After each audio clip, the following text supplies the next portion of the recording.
Nos hemos preguntado muchas veces cómo transformar el cine colombiano. Bueno, igual que con todo lo demás que sucede en la vida. Las transformaciones comienzan por un cambio social y los cambios sociales se inician también por la transformación de los niños. El cine para los más pequeños es un espacio de recreo, es un espacio de descubrimiento de sus propias habilidades, es una nueva forma de expresión, todo eso es importante. Pero además esas nuevas miradas también son capaces de crear un nuevo país, un nuevo mundo. Por eso nos importa tanto el cine para los más pequeños. Y sin embargo tenemos la sensación que en Colombia no hemos tenido suficiente cine para los pequeños. Sobre eso se trata nuestro programa de hoy en Sin Alfombra Roja. Sin Alfombra Roja es un programa de Canal Capital que hoy estamos realizando en las bellas puertas de la Quinta de Bolívar en el centro de Bogotá. Y como siempre estamos con nuestros amigos Diego Rojas y Augusto Bernal. Augusto. Siempre he pensado que no solamente los grandes adultos son niños, sino los niños son grandes adultos. Qué mejor que enseñarles a ser grandes adultos y siguiendo siendo niños. De acuerdo. ¿Y Diego? Siempre nos enseñaron desde la escuela más primaria que el ciclo vital era nace, crece, se reproduce y muere. Y ya me deprimí, Diego, gracias. Para el cine y para lo audiovisual, pues que de esto se trata el programa de hoy, lo audiovisual en los ámbitos infantil y juvenil es fundamental, por lo menos para los primeros dos de esos estadios, nace y crece. No sé qué tanto sirve el cine para la reproducción y para la muerte, seguramente sí. Como vamos a hablar de niños, no abordemos el tema de la reproducción en el cine. Bueno, tenemos dos invitadas esta tarde, se las presentamos en unos minutitos, ya regresamos con Sin Alfombra Roja.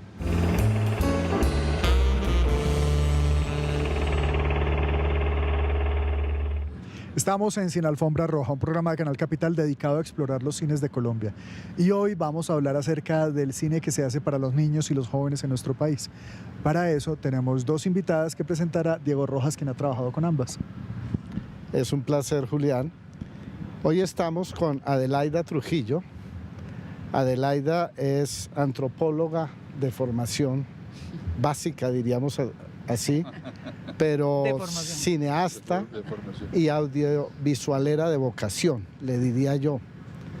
Adelaida, entre otras muchas cosas, formó con Patricia Castaño hace ya casi 30 años una productora, Citurna Producciones, que arrancó con una serie de documentales que auscultaban lo más agudo de la realidad, casi que es un pleonasmo decir del conflicto colombiano.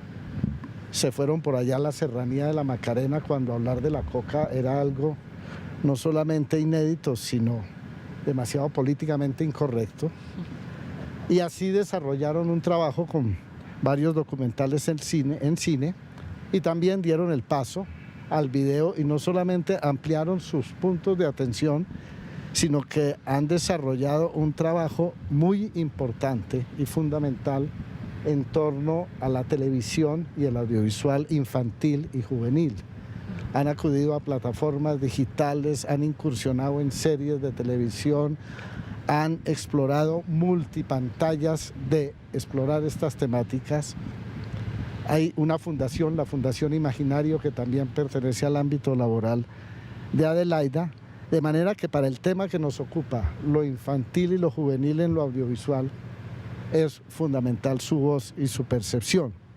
Pero como esto es un panorama de amplio espectro, tenemos también con nosotros a la maestra Pilar Otálora. Ella es maestra en artes plásticas, es artista plástica, pero a su vez ha desarrollado una larga trayectoria como tallerista y como profesora de arte para niños, para jóvenes y también para adultos, pero para el caso que nos ocupa, y nos va a aportar en esta charla informal y relajada su percepción de cómo ese universo infantil y juvenil se enfrenta al quehacer de la construcción y de la producción estética y plástica.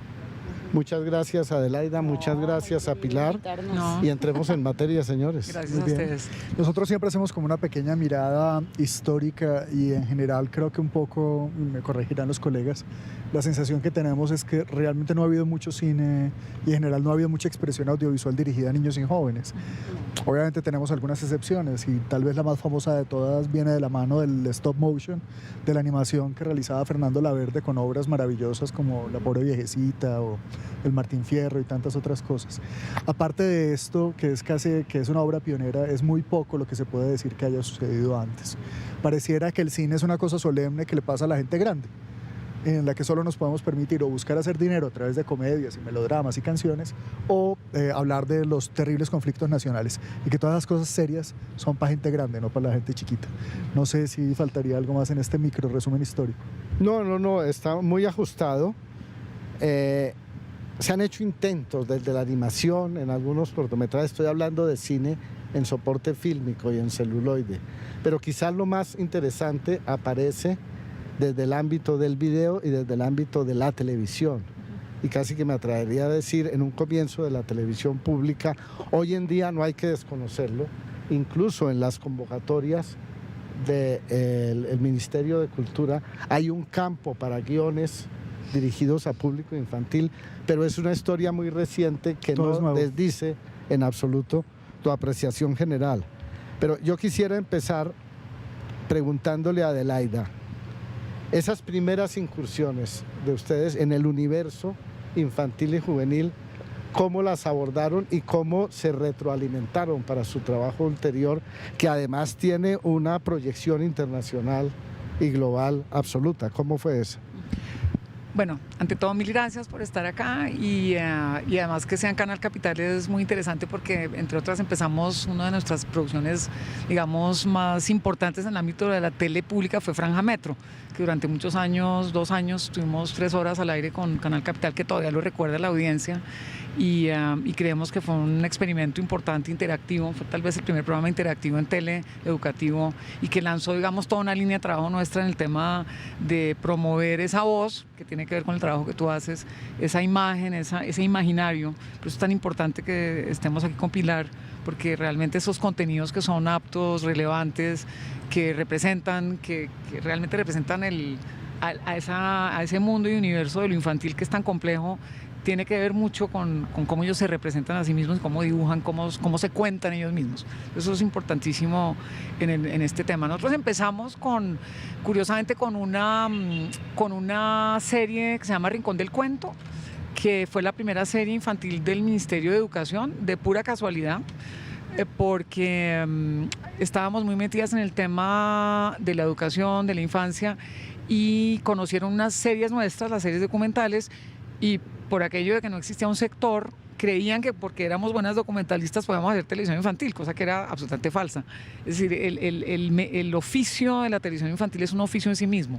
Es decir, un Fernando Laverde es una persona que se ha dedicado muchos años a depurar ese lenguaje. Entonces fue una aventura en la que nos metimos por osadas y por metidas, digamos, y lo que hicimos fue mirar mucho lo que estaba pasando en televisión internacional y convocar a gente que sabía mucho de la plástica infantil, Alecos, ¿no? Que es un tipo muy importante en la ilustración de libros, en el imaginario de los títeres. Entonces conjugamos a un Alecos, que es un tipo sensacional, que fue nuestro personaje central, con un tipo como Diego Mejía, que hoy dirige grandes series para Fox, que en ese momento tenía la suficiente locura en su cabeza como para lanzarse a decir, bueno, voy a ver cómo traduzco Alecos. Y era una serie de fomento de lectura con Fundar Lectura, que hoy sigue siendo muy vista. Entonces tiene de lindo los actores, Brunilda Zapata, que es una muy buena actriz, que ha trabajado mucho en televisión infantil después y en teatro infantil. Entonces digamos que tuvimos la suerte de hacer un muy buen casting. Beatriz Caballero, guionista, personas como Miguel Ángel Lozano, que al haber trabajado en televisión educativa contigo desde Modular, tenían esa paciencia que se requiere y ese humor para ponerse en el lugar del niño, pero evidentemente lo que hicimos fue conformar un muy buen equipo, que finalmente es lo que hace que un productor funcione, ¿no? Saber rodearse de gente, hacer bien la combinación, digamos, de los ingredientes. Entonces digamos que esa fue la primera serie y nos encantó, sigue siendo una de las producciones que más queremos porque había en ese momento recursos Era un recurso que sobraba, de esos que sobran en las administraciones públicas para fomentar la lectura, era del Banco Mundial, nos dieron el tiempo necesario. Y yo creo que en esencia lo que necesita la tele de calidad y el cine es tiempo. Es tiempo para hacer bien los guiones, tiempo para diseñar, tiempo para escuchar. Esa fue la primera incursión. Después nos metimos en tele de varias maneras, con Franja Metro, con programas puntuales para televisión inglesa. Y luego, tal vez en lo que yo creo que es uno de los aportes importantes que tú mencionabas de la televisión pública hoy, fue en el compromiso de televisión infantil, que fue promover ya desde la política pública que existieran estas líneas de financiación. Entonces, digamos que esa fue como un poco la línea. Muy bien, antes de que continuemos con esta conversación, nosotros siempre buscamos enseñar distintos ángulos sobre el cine nacional. Vamos a ver uno de ellos a través de la siguiente entrevista.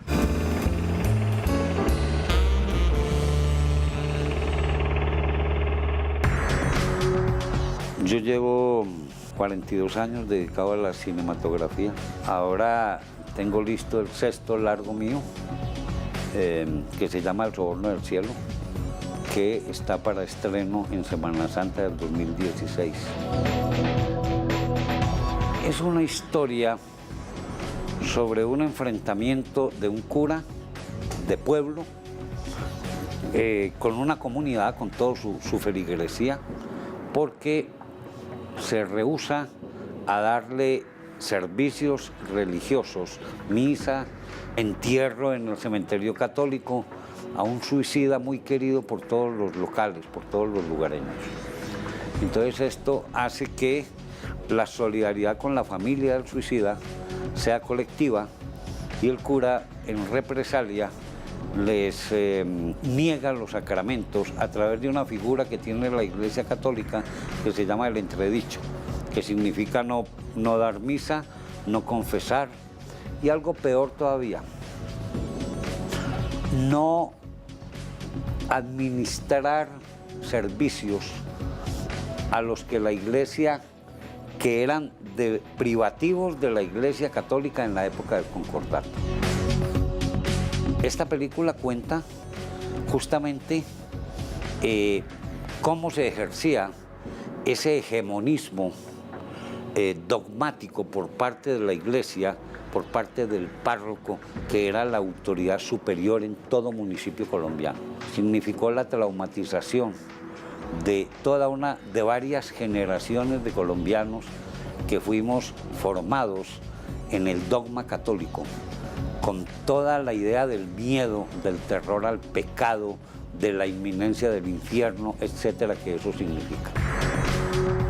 Y esta película justamente describe lo que es el conflicto de un joven de 18 o 20 años en los años 70, cuando se tiene que enfrentar con un sacerdote autoritario que tiene sometida a toda la población. Sí, es una película con la que yo espero que, por alguna recordación que tenga el público de mi trayectoria, de mis películas anteriores, de Los Niños Invisibles, de Visaúsa, de Milagro en Roma, de Los Actores del Conflicto, signifique que haya alguna curiosidad acumulada acerca de mi trabajo y espero que sea recompensada por una buena concurrencia. Se llama El Soborno del Cielo en homenaje a una frase. Bernard Shaw decía que hay que ser buenos sin el soborno del cielo. O sea, que no es por una convicción religiosa o por una creencia en un determinado culto o ideología que el ser humano debe ser bueno, sino porque es un imperativo, es una obligación ética.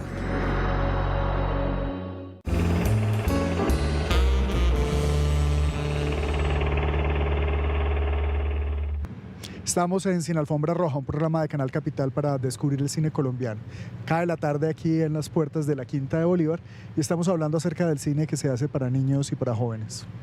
Sí, pero como decía yo en la presentación, y ese es el feliz motivo de que Pilar esté aquí con nosotros, como lo ha dicho varias veces Adelaida, esa sensibilidad especial de los niños y de los jóvenes con el placer de la creación estética, de la creación artística.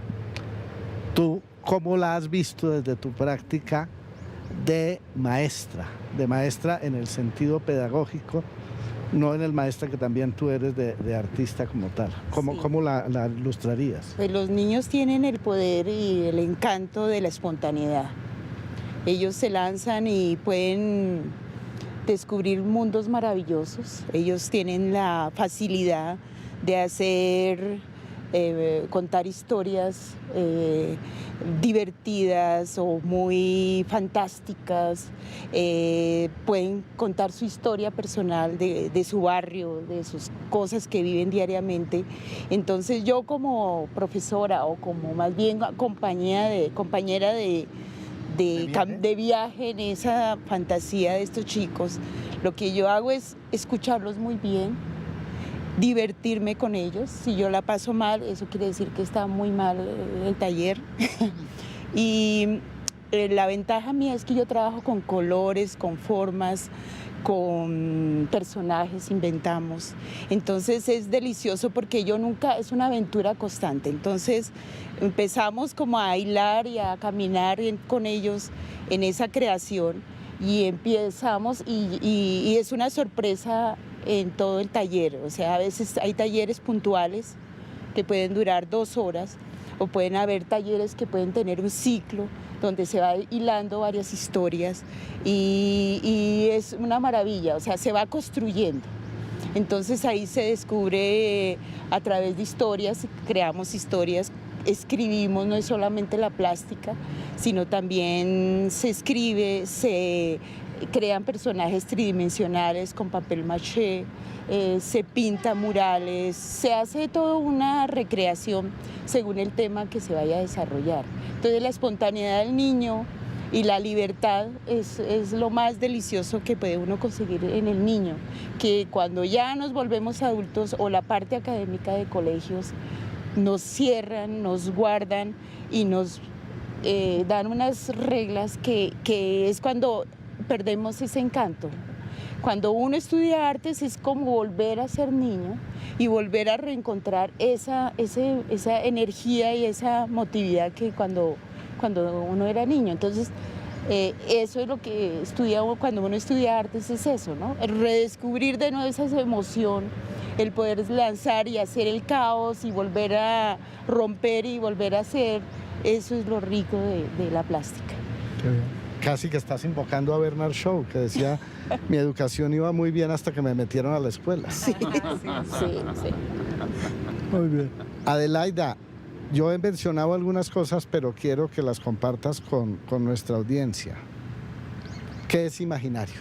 No, Imaginario es es una fundación que armamos, que consolidamos en el 2000, porque veíamos que con Citurna como productora no podíamos, aunque lo estábamos haciendo, trabajar en lo público, no podíamos, entre otras, vincular a más personas, a otros sectores, y el sector educativo normalmente trabaja muy desde la sociedad civil, sin ánimo de lucro, entonces también era una manera de poder conseguir recursos internacionales y nacionales, y un poco que quedara muy claro que era una estrategia sin ánimo de lucro de servicio público y donde queríamos trabajar mucho políticas públicas. Porque vemos, y bueno, lo estamos viendo ahora, cuando tú decías antes, decía Julián, que ahora se están viendo más cosas en el ámbito de las convocatorias y lo que se está viendo en Señal Colombia, por ejemplo, en los canales regionales, en televisión y ojalá en el cine muy pronto. Hay un par de largos que se están cocinando interesantes. Esos fondos vienen de una gran, digamos, de un gran trabajo a mucho tiempo para que se generen las políticas, para que existan los recursos. Entonces, Imaginario, como que nos dimos cuenta, después de unos 10 años de estar con Citurna, que nosotras aisladamente, si no incidíamos en lo público y en la política como sociedad civil, empujando, capacitando, trayendo, por ejemplo, Prix Jeunesse, que es como el festival de cine infantil del mundo, si no lo hacía el sector público, pues nosotros como sociedad civil teníamos la obligación de hacerlo de alguna manera. Para eso creamos Imaginario. Y se ha vuelto de alguna manera también como el brazo armado, llamémoslo así, de todo lo que es la producción más allá de la misma producción. Es decir, la tele para nosotros tiene que servir para el cambio social, tiene que generar espacios de diálogo, procesos educativos, sentimiento de apropiación de lo público, en fin. En el caso de los niños, representación, identidad, escucha, ¿no? Y eso coincidió con un periodo muy álgido del conflicto. Imaginario también nace en el año 2000, donde teníamos los momentos más críticos, cuando hicimos las franjas metros, que nos ganamos un par de Emmys.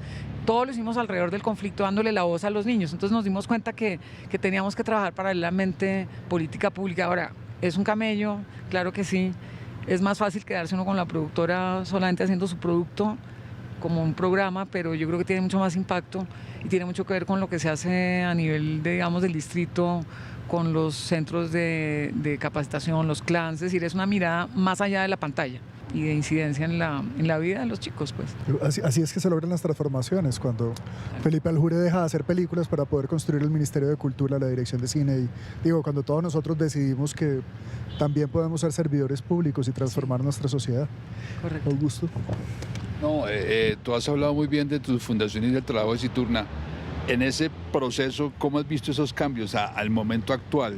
¿Realmente el conflicto, que ahora se convierte en posconflicto, tiene la misma representación o crees que hay que darle otro giro? Yo creo que sí, yo creo que el posconflicto nos invita a repensar cómo hablamos del conflicto, porque en la época en que armamos Imaginario, estábamos haciendo Franja Metro, que veíamos una necesidad de expresión y una mirada, una narrativa distinta, no desde el adulto.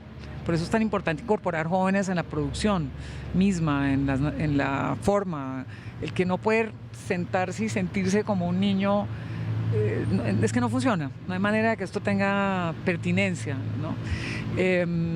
Yo creo que los productores hoy, después del compromiso, la gente que está dedicada a hacer televisión infantil, que la hace bien, Claudia González, Gustavo Bordillo, las chicas de Guillermina, en fin, los que están en Señal Colombia, e incluso los animadores como Hierro, que tienen un par de narrativas de Carlos Smith, que yo creo que están haciendo cosas muy interesantes. Estuvimos hace poco en Japón precisamente compartiendo una nominación. Yo creo que ellos han logrado esa estética. Sigue siendo, en mi opinión, un poco un lenguaje adulto. Creo que hay que incorporar mucho más a los jóvenes. Eso requiere más tiempo. El problema siempre es de tiempo, paciencia, tiempo, trabajar más con artistas plásticos, con gente con artistas y profesores y gente que trabaje con niños. Eso es fundamental. Entonces yo creo que ahí, si uno logra capturar esas miradas, esos imaginarios del posconflicto, uno puede cambiar la narrativa. Yo creo que todavía estamos teniendo que entender como productores y como narradores del audiovisual cómo incorporar mejor a los jóvenes. Yo creo que si no incorporamos a los jóvenes de verdad, genuinamente, en un espacio de igualdad de pares, seguirá siempre una mirada adultocentrada. Y eso, sí, como vertical. Un declive social también, sí. De transformaciones. Sí, yo creo que tiene que ser mucho más desde abajo, y eso requiere metodologías que las estamos viendo en otros sectores, ¿no? Yo creo que eso va a ser como el reto. Sí. Y en este cruce de artes que es tan interesante, nosotros estamos viendo que cada vez hay más ilustradores en Colombia. Pues no sé, hubo una época en que solo podíamos hablar de Ibar Dacol y ahora la explosión es increíble. Y grandes editoriales como Babel. ¿Estos ilustradores, estas editoriales tienen algo que ver con la expresión audiovisual o no? Yo que sepa, realmente no. Todos se quedan como en ilustración, se quedan en el libro y queda, pero que se sepa que eso se vuelve un audiovisual o algo, no, realmente es muy poco. Es una lástima. Es una lástima. Creo que Babel hizo una animación con el trabajo de Ibar Dacol, con Chigüiro. Con el Chigüiro. Junto con la gente de Jaguar. Sí. Y también Babel creó una aplicación para su último libro, que es sobre la ciudad, sobre Bogotá. Pero sí, tú tienes toda la razón. Sí. Son excepciones que no... Sí, son una golondrinita que no se verán realmente. Sí, y es una lástima. Yo creo que sí, ahí hay un potencial enorme, porque además son ilustradores que vienen normalmente de la literatura infantil, donde tenemos mucho talento, que ya se han puesto a pensar en los ritmos, en los colores, en las formas. Sí. Eso no se puede improvisar, y es una formación muy particular, la animación para niños. Ahora, el otro tema también es que tenemos muy buenos directores que pueden tener la sensibilidad de dirigir niños. Es decir, la ficción con niños es muy potente. Nosotros hemos tratado de trabajar ese tema. Patricia Castaño, mi socia, fue miembro de la FDC, del Consejo, del SENAC, y ella fue la que impulsó que existiera la línea de guión. Pero yo creo que ahí nos falta más capacitación. Yo se lo he insistido mucho a Claudia, a Triana y el equipo. Creo que tenemos que tener tal vez menos ambiciosas longitudes, digamos, yo haría más bien cortos de 10 minutos, con tal de que haya 10 personas capacitadas en hacer 10 historias, que un largo de 90, porque los chances de equivocarse son muy altos, entonces mejor que nos equivoquemos, entre 10 se equivocarán 2 o 3, pero es un modelo brasilero muy bueno que se llama curta crianza, que precisamente juega con la palabra curta, curtir, que es divertirse, crianza de niño corto, y tienen una metodología de capacitación muy interesante, cómo narrar para niños, sea desde la animación, utilizando ilustradores, por ejemplo, que tienen el know-how, el conocimiento y el lenguaje apropiado, pero también los directores de niños pequeños en escena. Es decir, eso es un reto enorme. Qué bien. Bueno, ya que te metiste con los datos y con las cifras, con las sumas y las restas, tenemos aquí una pequeña sección, es una cápsula con la cual complementamos esta información, la conversación que tenemos, y se llama justamente Datos y Cifras del Cine Colombiano.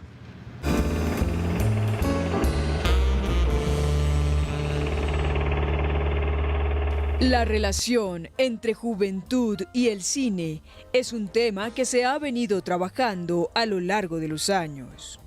Con las nuevas tecnologías, los jóvenes no son la excepción, y en los grandes festivales de cine se ha tratado de involucrarlos en sus muestras y actividades. En festivales como el de Toronto o Clermont-Ferrand hay un espacio dedicado a la población infantil. En Colombia, este fenómeno se ha incrementado con los años. Festivales como el de Cartagena, Cali o Santa Fe de Antioquia, junto a otros festivales en otros municipios del país, desarrolla secciones especiales alrededor de niños y niñas involucrados con el cine y sus quehaceres. De igual manera, hay espacios nacionales que han logrado posicionarse en la temática infantil, como el Festival de Cine, Infancia y Adolescencia, Cinecita y FestiKids Cartagena, y la Fundación Cinecultura, con sus múltiples talleres en el territorio nacional, enfocados netamente en temas de infancia, y que tienen como objetivo incentivar a los jóvenes con el cine y su función social. Es importante destacar la obra en general del animador Fernando Laverde y títulos como La pobre viejecita, de 1978, Cristóbal Colón, de 1983, y Martín Fierro, en 1989. Dentro de la producción audiovisual, algunos largometrajes realizados pensando en audiencias infantiles son Bolívar el héroe, de Guillermo Rincón, de 2003, Reggae Chicken, de Dago García, en este 2015, y El cuaderno de Lila, de Marcela Rincón, que se encuentra actualmente en postproducción, entre otros. Estamos en Canal Capital, en el programa Sin Alfombra Roja, que explora todos los cines nacionales. Hoy estamos en la Quinta de Bolívar, un hermoso sitio del centro de Bogotá. Diego. Yo quisiera preguntarle, para avanzar en esta panorámica que no es nada simple ni sencilla,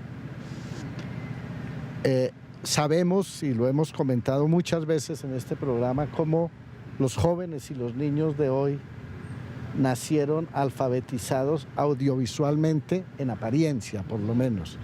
Ellos operan un iPad y cualquier cosa antes de aprender a leer y a escribir, están expuestos a un universo de imagen, están expuestos a la globalización, luego el mundo está ahí al alcance, pero además están, diría yo de alguna manera, muy desconcentrados y muy descentrados frente a su propia realidad y frente a su propio cuerpo. Estoy especulando un poco sobre presuposiciones. Tú que enfrentas el reto de estos talleres de creatividad, de estos talleres de volver a ese caos creativo, ¿cómo manejas y cómo podrías caracterizarnos esos niños de hoy frente al trabajo de creación estética, digámoslo, fundamental? Sí, la tecnología en este momento los niños eso la manejan de manera maravillosa y cuando ellos se enfrentan a lo manual, digamos, a mezclar los colores, a armar, pegar, se ven, como dicen, se descubren, los niños siempre tienen una facilidad también motriz, y el hecho de volver y darle materiales que ellos puedan armar, pegar, se les olvida un momento la tecnología, aunque la ttecnología yo nunca he peleado con ella, a mí me parece deliciosa porque pueden hacer lo que decíamos, esas fotografías en secuencia, a ellos les fascina eso, o la misma plastilina animada, o esos libritos, el juego del librito que uno dibujaba hoja por hoja para dar el movimiento del personaje o del animal o de la secuencia que quiera. Ahí es cuando uno dice, bueno, también esa tecnología manual la hacemos ahí en el taller.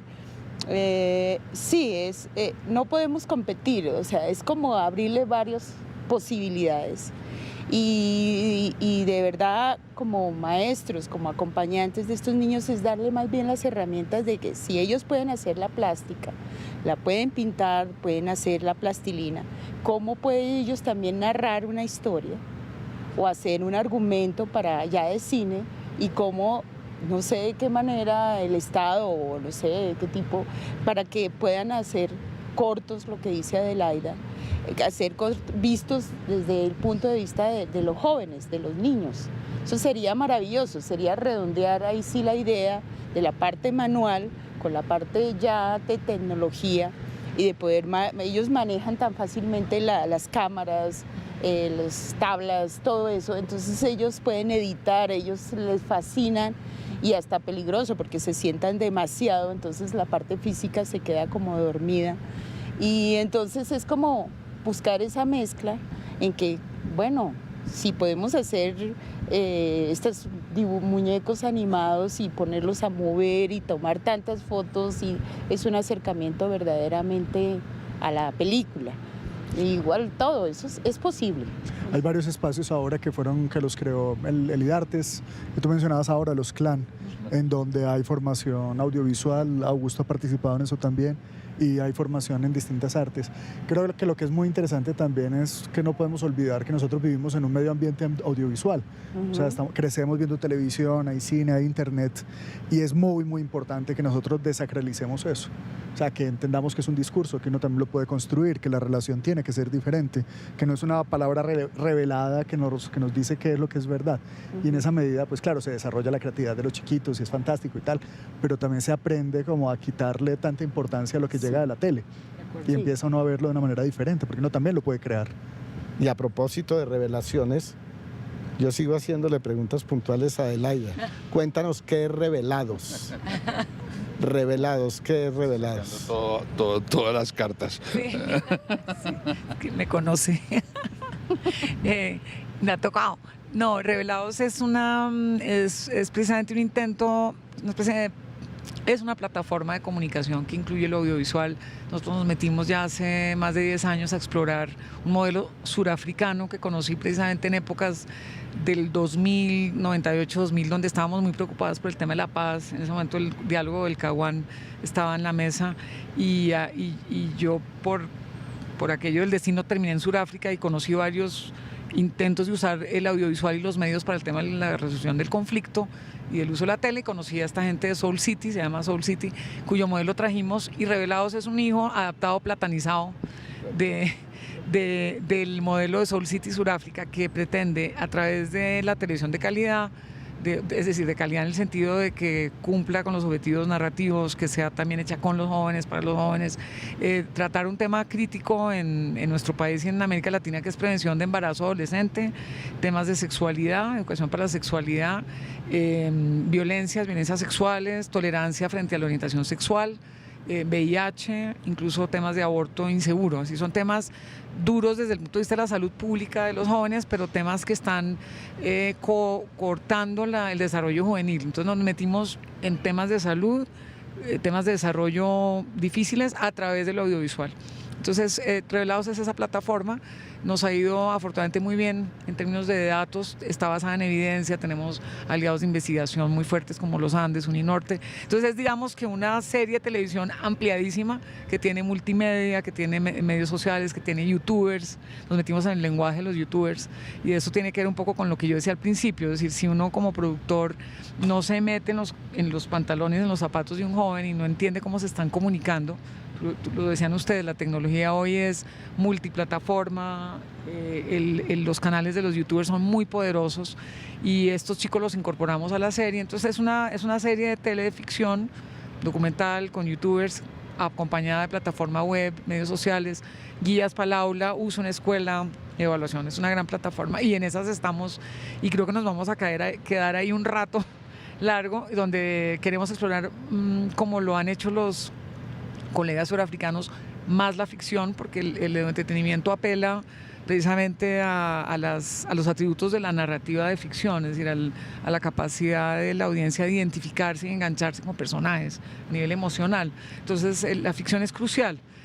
Por eso, mi insistencia en que la ficción para jóvenes es una de las líneas que tenemos que afinar, porque si bien hacemos buena telenovela, no es lo mismo hacer buena telenovela o ficción o cine de ficción para adultos que engancharnos con el lenguaje de los jóvenes. Entonces ahí está el reto.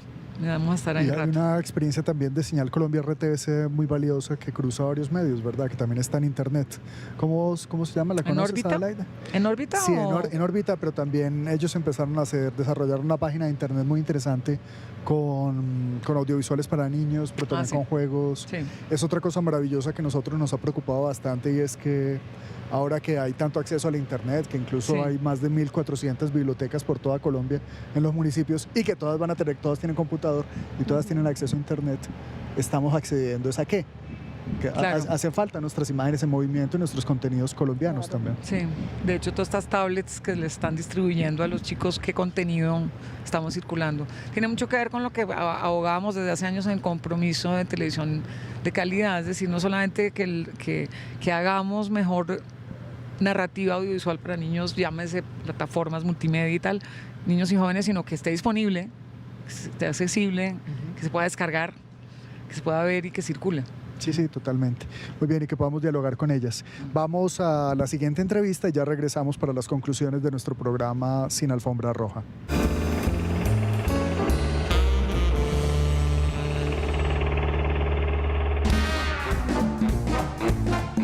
Siempre quise escribir algo sobre cine, como resultado de mis investigaciones sobre cine, sobre teorías del cine, sobre análisis cinematográfico, sobre crítica, historia del cine.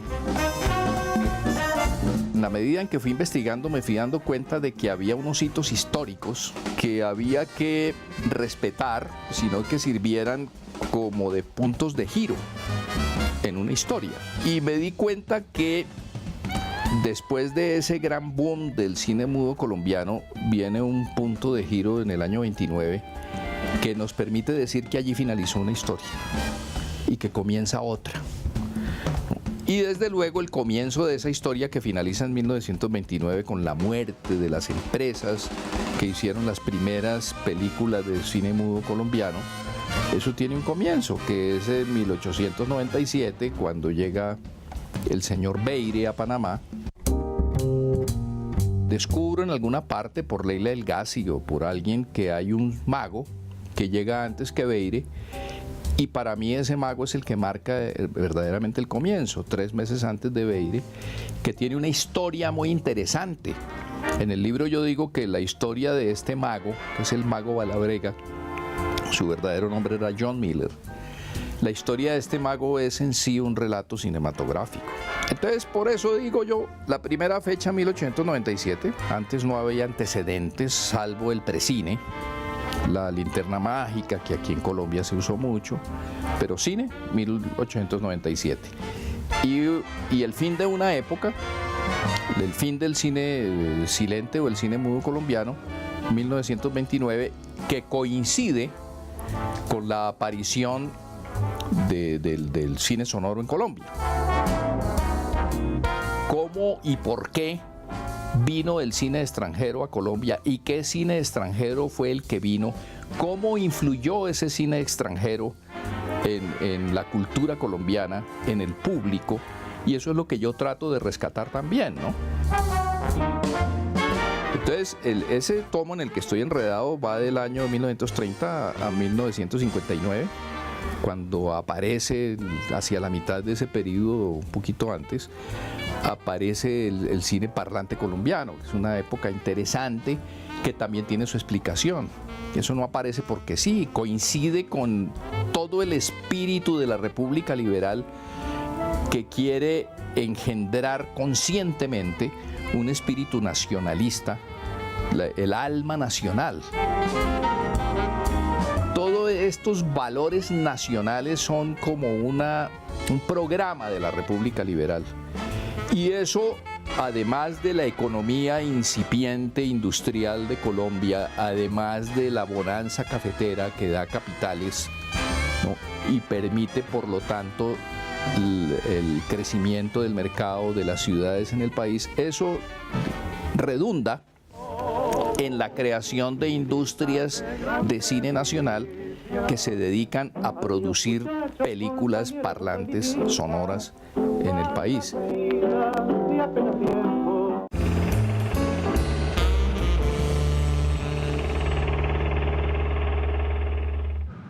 Estamos en Canal Capital en el programa Sin Alfombra Roja, un programa para descubrir todos los cines colombianos y la manera como los colombianos nos relacionamos con nuestro cine. Hoy estamos grabando en la Quinta de Bolívar. Y ya entrando en el terreno de las conclusiones, Diego. Sí, yo más que concluir quiero incitar y quiero empezar por Pilar. Esa labor tuya cotidiana con los niños, no sé si con jóvenes, porque sé que también con adultos, jóvenes, sí. También tienes como joven. En términos de perspectiva, de reto de perspectiva, ¿tú cómo la observas? ¿Cómo la observas año tras año, grupo tras grupo? ¿Cómo va evolucionando eso? ¿Qué te reporta y qué deja eso en legado? Pues cada vez es es la aventura, ¿no? Entonces no sé en qué va a terminar. Eso es lo bueno, eso es como no sé qué capítulo va a pasar y que eso tiene su ventaja. Pero cada vez que trabajo con un joven o un niño, es como que uno dice, no, la cuerda no da para más, y cada día más y más, porque la historia sigue, ¿no? Y como es personal, ligada con lo que ellos viven, con sus aventuras, sus cosas que están teniendo en su vida cotidiana, entonces creo que se va acercando es más a ellos, es lo que yo siento, que viene de ellos la historia. Entonces eso es lo que, como es de ahora, que viven del momento, entonces eso es lo que se va dando, ¿no? No es una cosa soñar, sí está el sueño, pero es una cosa ligada con la realidad, entonces eso yo creo que va ahí caminando. Y con la tecnología, pues vamos a ver si logramos hacer de verdad talleres en que se pueda hacer el audiovisual o cosas que no quede solamente en la plástica, en la pintura, sino por qué no darnos herramientas que ya las tenemos más a menudo, entonces poder hacer animaciones chiquitas o montar escenografías para hacer animación. Bueno, ahí miraremos, eso sí. Fantástico. ¿Ya, Adelaida? Creo que el tema, lo que mencionaba Augusto, es como crucial en el sentido del reto para los que producimos y tratamos de articular equipos, porque finalmente la producción es una articulación de talentos, ¿no? Y yo creo que ahí está, digamos, el secreto de si uno es un buen productor o no, ¿no? Más allá de que si le alcanza o no el recurso, que siempre es limitado, el recurso financiero. Y creo que el tema del posconflicto va a ser el gran reto, es decir, cómo hablar sobre la violencia o la no violencia, la resolución de conflictos, el respeto, la diversidad, la tolerancia por el otro, que va a ser absolutamente central desde que uno tiene 5 años hasta que uno tiene 18. Entonces yo creo que un poco lo que hablaba Pilar, para mí el reto es primera infancia, es decir, es cómo potenciamos mejor ese conocimiento que tienen quienes trabajan con niños más pequeños, cómo lo incorporamos a las narrativas, porque si no formamos desde los más pequeños, es decir, los especialistas en televisión preescolar son unos distintos a los que trabajan 8 a 12, distintos a los que trabajamos 12 a 15 o 15 a 18, son 4 diferentes universos de imaginarios, de color, de forma, de imaginarios, universos mentales y conceptuales y artísticos y de todo. Entonces yo creo que hay que entender esas edades y esos diferentes lenguajes. Y obviamente a nivel nacional lo regional. Para Bogotá, pues obviamente siendo una ciudad tan multirregional, pues cabe todo, ¿no? Entonces yo creo que ese va a ser el reto, es decir, cómo en un marco de un nuevo panorama, ojalá del posconflicto, cómo nos bajamos a historias divertidas, además. Porque esto no es después el rollo, no, lúdicas, interesantes, que susciten cambio y actitudes mucho más proactivas entre los jóvenes, porque finalmente pues suena un poco ya lo decimos todo el tiempo, los jóvenes son el futuro, pero es que la verdad es esa. Y en preescolar sí estamos mal, yo diría que nos falta mucho más en ese trabajo, yo creo que ese es el reto. Bueno, y como los libros para la infancia, no se trata de hacer de cada objeto un objeto pedagógico. Es decir, claro, es un espacio para aprender y se aprende y tal, pero tienes que disfrutarlo, pasarla bien. Exacto. No es como solo la instrumentalización del arte, ¿verdad? Exacto. Yo diría desde mi punto de vista que hay dos retos. Un reto que hemos mencionado varias veces, que es aprovechar las nuevas tecnologías, eso es muy importante. Y por el otro, para quienes trabajamos con instituciones del Estado, necesariamente tenemos que encontrar más espacios para la creación orientada a estas poblaciones del país. Sí. ¿Y qué dicen Augusto y Diego, ya para terminar?